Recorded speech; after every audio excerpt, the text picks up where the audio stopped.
Greetings to all melanated people all around the world, and a special greetings to my brothers and sisters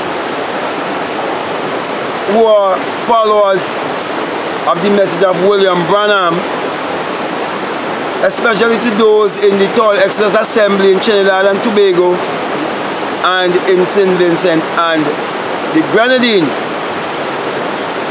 And the reason why I address you as my brothers and my sisters, because I am at a level of consciousness where I realize that there's only one universal consciousness and there's only one universal power, and that power can be used for good or for evil, because everything is force mental, everything is force of thought, and without him there isn't anything made that was made, and all thing was made by him.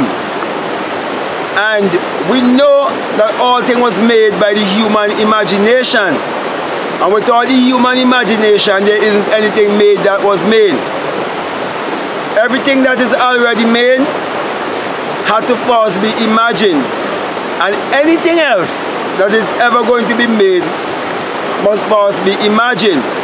So that he in St. John 1 and 3 is just a personification.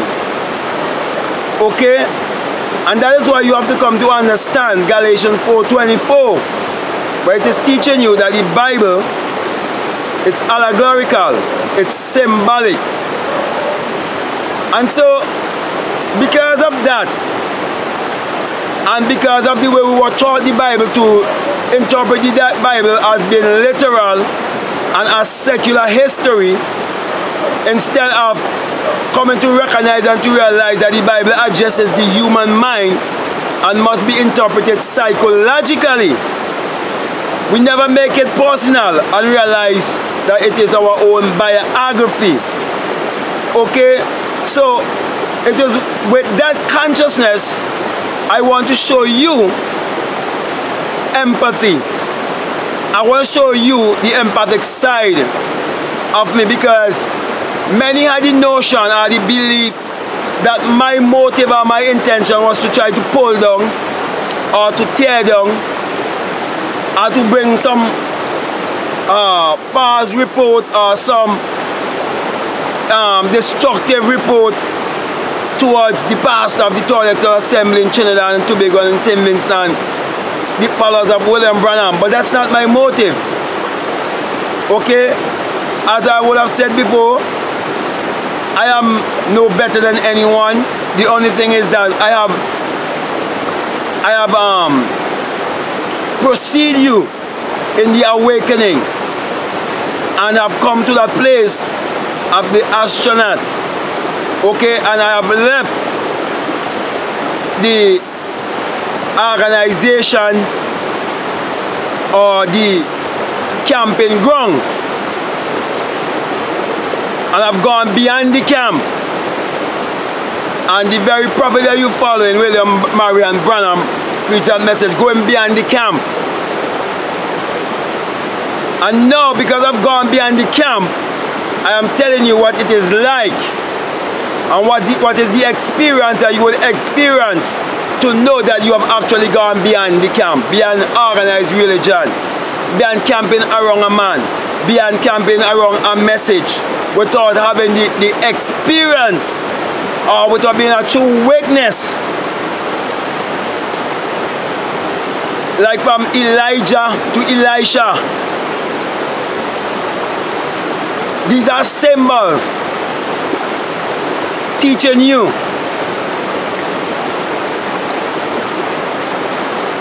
Okay, so what I really want to speak to you about today is about the kingdom of God. And what is the kingdom of God? And where is the kingdom of God? Okay, now we've been instructed in Matthew 6:33 to seek first the kingdom of God and his righteousness. Now, You do not have a kingdom without a king.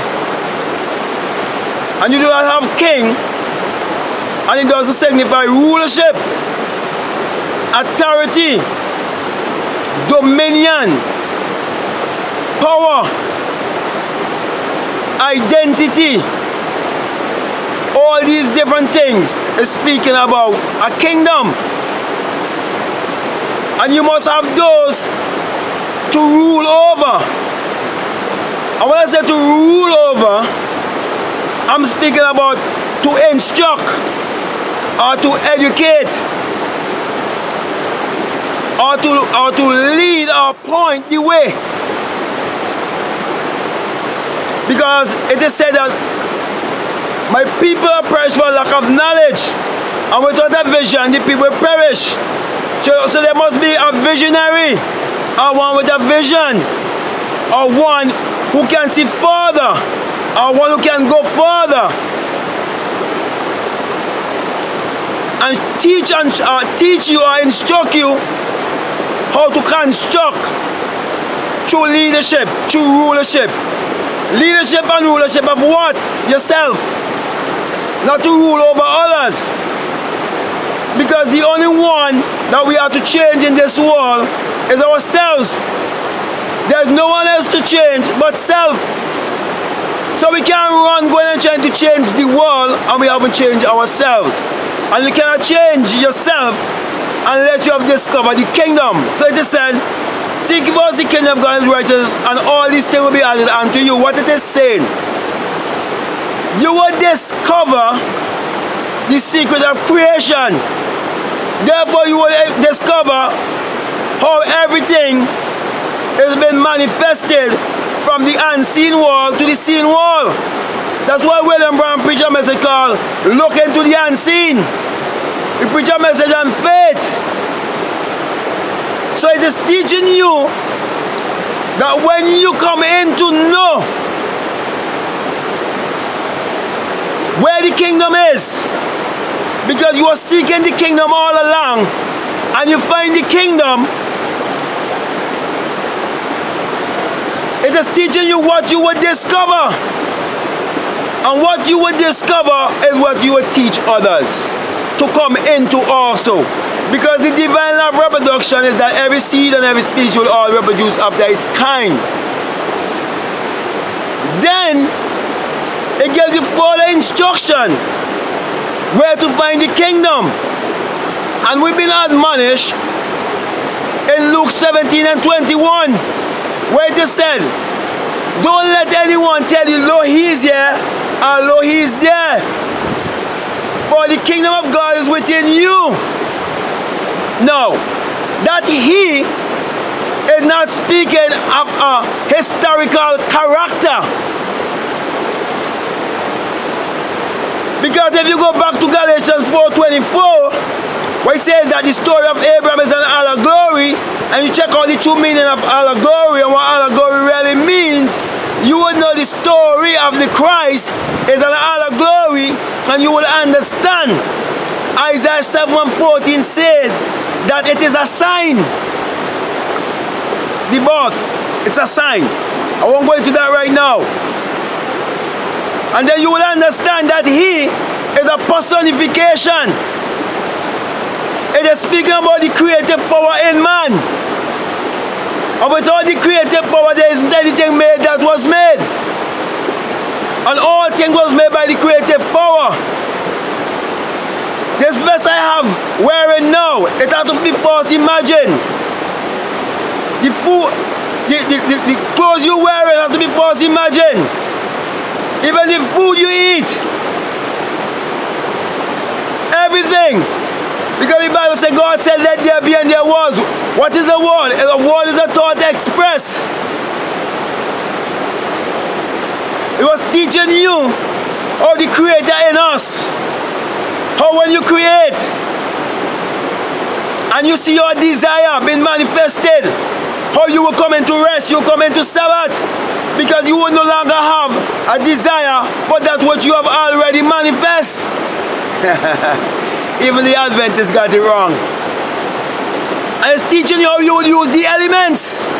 Because everything came about because of the elements: earth, water, air, fire, and the spirit. It had to first be a thought. Okay? So the kingdom of God is within. So the entire Bible is teaching us to look within ourselves and to change our own selves.